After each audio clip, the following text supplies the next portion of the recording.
what is up, everybody? Richard here. Today gonna do a little something different, taking a break from the IS300 build, and I got some goodies for Father's Day for my SC300. 10-inch kicker subwoofer with an amp, and the amp kit, of course, to install everything. So this is the amp, kicker DX125.2. It's pretty small, which I like it though, because I think it'll fit in the factory location as the stock amp. And then here is my kicker C10, 10-inch woofer. You know, it's gonna fit in the factory location that I have there on the rear deck. Some trimming might be required. I don't know yet, but we'll pull that rear deck out and see what the deal is. So here it is. I'm not gonna take it out of the plastic just yet. But first, I want to discuss the amp kit that I got. This is the fuse holder, and here are the RCAs that go from the head unit to the amp. Wire loom. It brought the speaker wire for amp to subwoofer. Random connectors. I don't know how I feel about that. I might upgrade it later. Upgrade these later to gold or whatever. I don't know. And then the remote wire and ground cable, which is rather interesting. This feels like a 6 gauge. It's the insulation feels like a silicone. The main power wire was the same thing. I don't know. I felt like for power that's a little too thin. So what I went through my junk pile, and I found 4 gauge. I already laid it out, the length of the car front to back, just to make sure it was long enough, and then some. Because in SEs, this is my SE by the way, bone stock. In SEs, the battery is on the driver's side, all the way up forward in the corner, and the stock amp, sits on the passenger side, all the way in the back, like as far back as you could possibly go in the trunk. So I'm gonna have to snake it from the battery positive, go down. I am gonna have to drill the firewall, but it did bring a nice grommet, so I'm gonna do this the right way. Pass it to the firewall on the driver's side. Install the grommet, pass the cable through, under the carpet, under the driver's side trim. When I get to about where the back seat is, I may cross over to the passenger side and then go through there, right next to the fuel tank. For those who don't know, SEs have the fuel tank right behind the passenger seat and not underneath it like most cars. So I'll show you in a minute if you don't have an SE or never worked on them before. But I guess I'm going to go ahead and decide where to drill the firewall for this positive cable, and we'll see where it goes. So, had to jack the car up, pull the tire off, and the fender lining out, and I think I found the perfect spot to run that positive cable. Just like the IS I'm working on, has a nice little hole right here, very convenient. If we go down, pull this plastic boy here back. Right there is the brake booster where I'm pointing at, and this is perfect, like just this gaping hole into the fender liner. And I'm just gonna cut a little slit in this rubber factory grommet and pass it through, and that should put it right above the dud pedal inside the cabin, and I can snake it in underneath the carpet. Well, this is the end. It's gonna go to the battery, and you see I go all the way through here as low as possible, and I was able to get it inside of this harness shielding. All I did was cut a little slit like that to feed it through, unclipped it from the top. I was able to lift it up a little bit, push the cable through, and now it just goes down into there. Here I have the trim on the side pulled up. Here's the carpet pulled back. This right here is the existing speaker wire that I already ran to the rear speakers to the head unit to delete the factory amp. I'm just going to reach in here now and pull that 4 gauge through.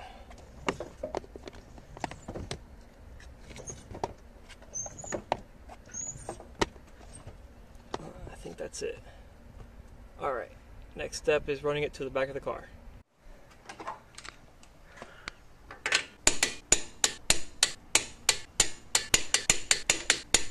Alright, car's back on the ground. Obviously the wheel's on, fender's all put back together. I will end up putting some wire loom over that just to cover it up more and give it more factory.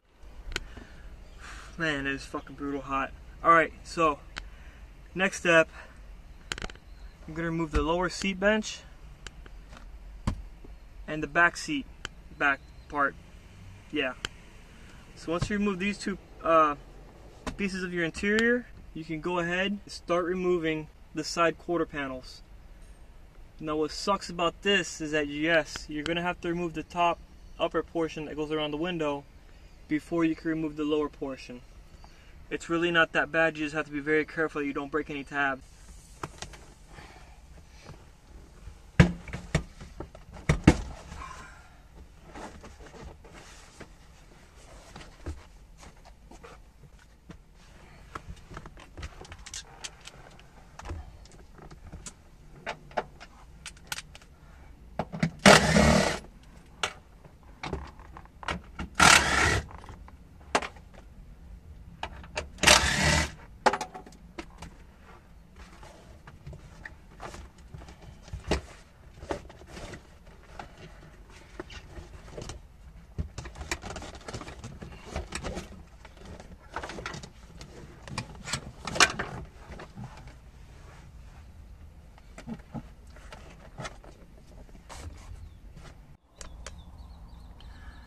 Alright, I'm back. It is Friday morning, my day off, and it's a lot cooler out. Nice breeze coming through the car right now. So let me show you where I'm at so far. But for now, I'm going to attempt to remove the rear deck, and these little seatbelt covers, they just slide right out that way, and you're going to have two plastic clips. Two plastic clips. Do not attempt to remove those by hand. Please have the proper interior prying tools, because they'll reduce the chance of you breaking anything. You just slide it in there and you kind of just pry it up. There you go. The rear deck is in one piece and the clip is still usable. You can see somebody previously tried to remove it by hand before and damaged the cardboard underneath. So we'll do that right there. Easy as pie. You have to remove the lower panel first before you remove the upper panel, the trim piece. But however, you have to remove the oh shit handle that goes here, and you have to unbolt the seat belt from the B pillar, which is right here. I'll show you over here right now. So let me just remove my daughter's toy here. For the seat belt, open that cover, stick your 14 mil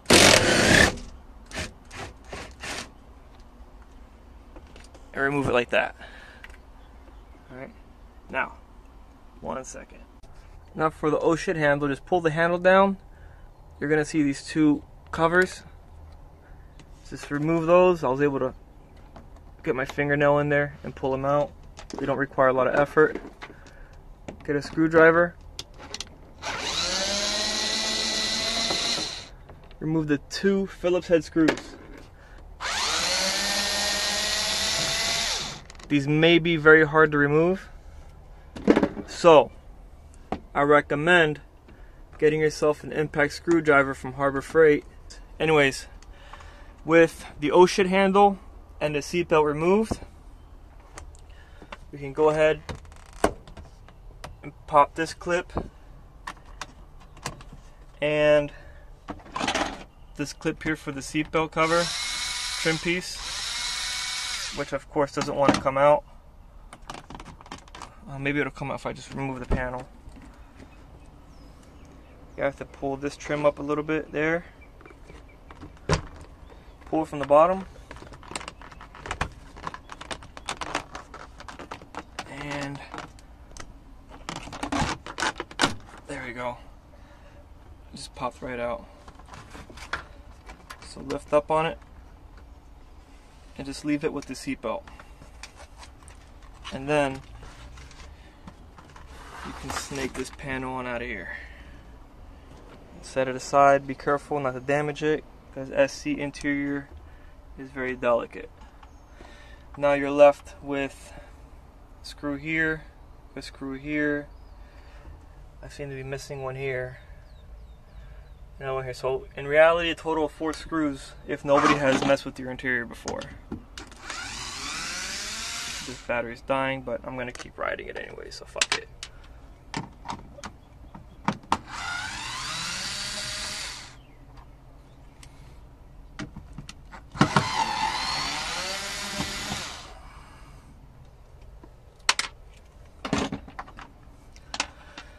Now with those 4 screws gone, you might need to pull this down a little bit, just a little bit, not the whole thing.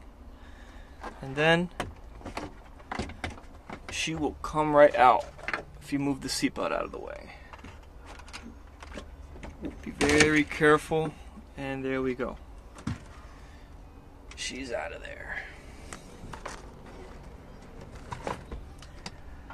Alright, I hope for those watching, I hope this is very helpful.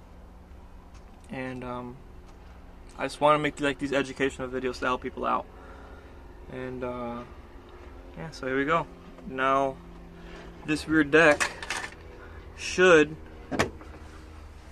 just slide right out.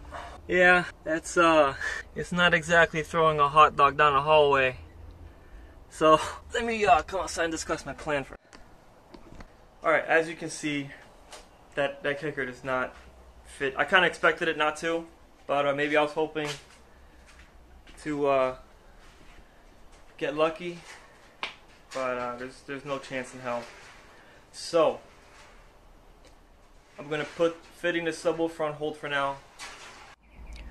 Alright, interior. First, for the interior, remove your stupid, gaudy shift knob. I know, I'm a ricer. Fuck you. Then you're gonna remove your broken cup holder.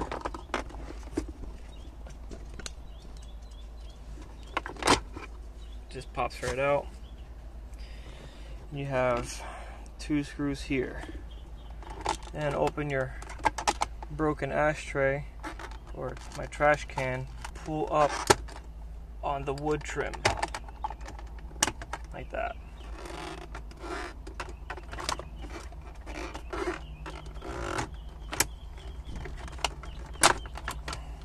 There we go. Unplug your electronically controlled transmission right there. Set that aside so you don't break it. And grab this screw boy. All these guys right here.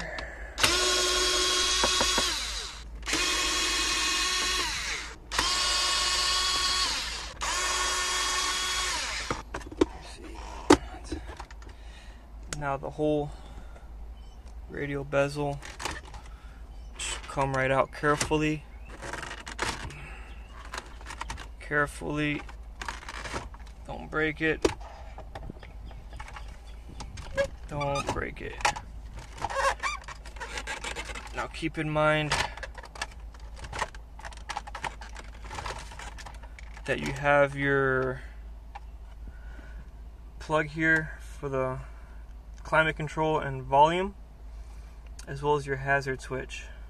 So just give me a second, I'll unplug those right now. Hazard plug, volume and climate control plug, and your cigarette 12-volt outlet plug. You're gonna have 2 screws down here, one here, one here, one here, one here. and that remove those 4, and this whole assembly with their climate control will come right out. I don't think there's any inside. I got random shit in there. Alright, shout out to Highline and Car Audio. They're here on Pines Boulevard in Pembroke Pines. They hooked me up. I got this 10-inch spacer, 1-inch thick, so I got 2 of them here. $10 a pop, not bad at all. The staff was super helpful, and they were able to hook me up.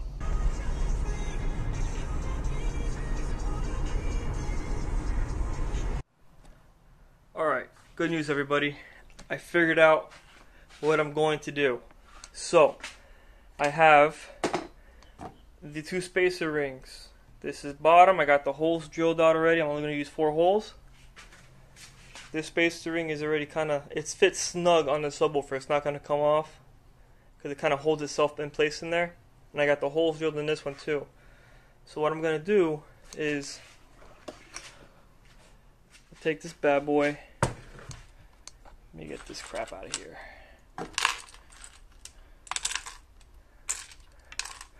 So this one's going to go upside down, wood facing up, and this is wood facing down. And then this is the bracket that came off the factory subwoofer. So I kind of unscrewed it and like broke it off.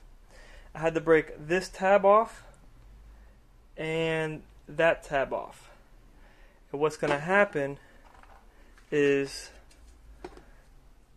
this is going to go to the car. This one is gonna go that way, and then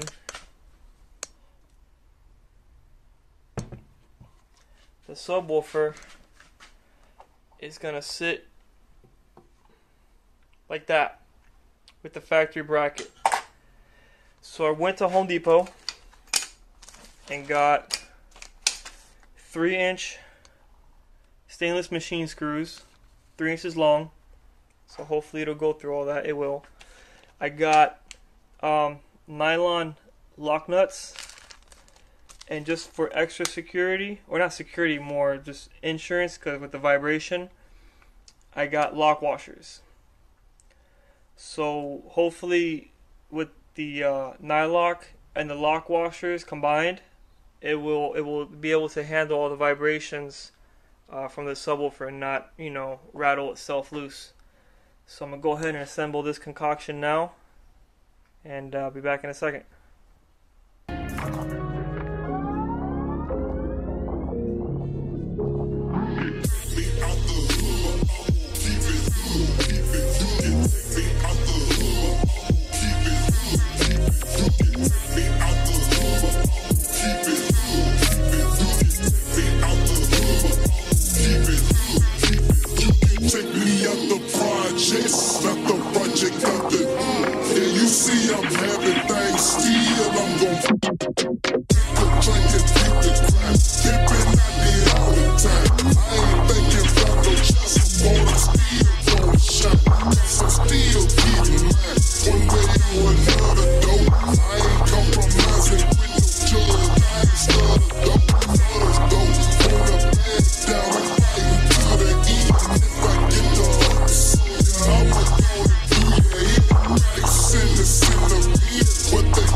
Now let's go ahead and put this in the car, see how it looks.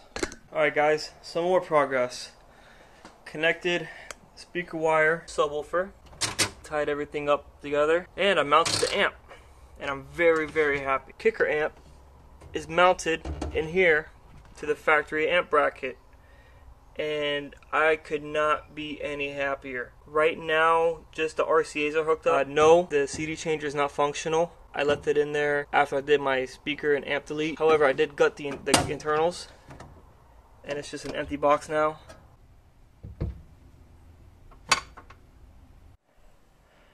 Alright, good news everybody. That's how she sits in there. I got the insulation mat over it now. She looks good next to my Kenwoods. Now, I want to try to stick this rear deck cover back in here and see how much, if any, if I need to cut around the sub. So let's see what's up. Not terrible. It's a round speaker and somewhat of a square hole. Kind of sucks. Much I can do about that, except maybe like make my own rear deck cover and cut out the holes myself to my, you know, to my specifications. But I mean, for the most part, it's clipped in. I did have to cut a little bit out back there. I did too much. Here is just fucking way off. I don't know. But whatever, it's in. Alright, final day at my pop's house, and I'm gonna continue running this power cord, the fusible link, and then the other 4-gauge wire I have to find and go from there to the amp. Then I have to connect the remote wire and speaker. RC is already plugged in right there, and let's see what we got if we can find that cable. Here she is, boys. Alright. Just gonna measure out the length, how much more I need. Pull the amp out so I can connect everything. Make the ground, and we should be good to go. And over here, now that the rain has finally stopped, there's my fusible link. So I'm gonna run the cable to that. And then I'm gonna measure from there down to the amp and see how much more 4-gauge cable I need. Alright, I'm back in my place. Subwoofer is installed. Amp is permanently affixed to the car. Yeah, so all I have to do now is put the interior back together. But first, let me just show you real quick what I did. So, here's the wiring. I have the main power cable coming in from the driver's side, up and across the fuel tank. There's my fusible link. And then it continues on down here to the amp. It's bolted right there underneath this factory bracket. Then the ground comes up and I have it bolted right there, strut tower. And then of course all of my speaker wires and RCAs and the remote wire are right there. So once I get this interior all put back together, never know. Now the final finishing touch is going to be making or buying or whatever some sort of cover for this. Maybe something that matches that, because the factory cover just will not fit over that. But I'm gonna go ahead and put this interior back together, and that's pretty much it for the video.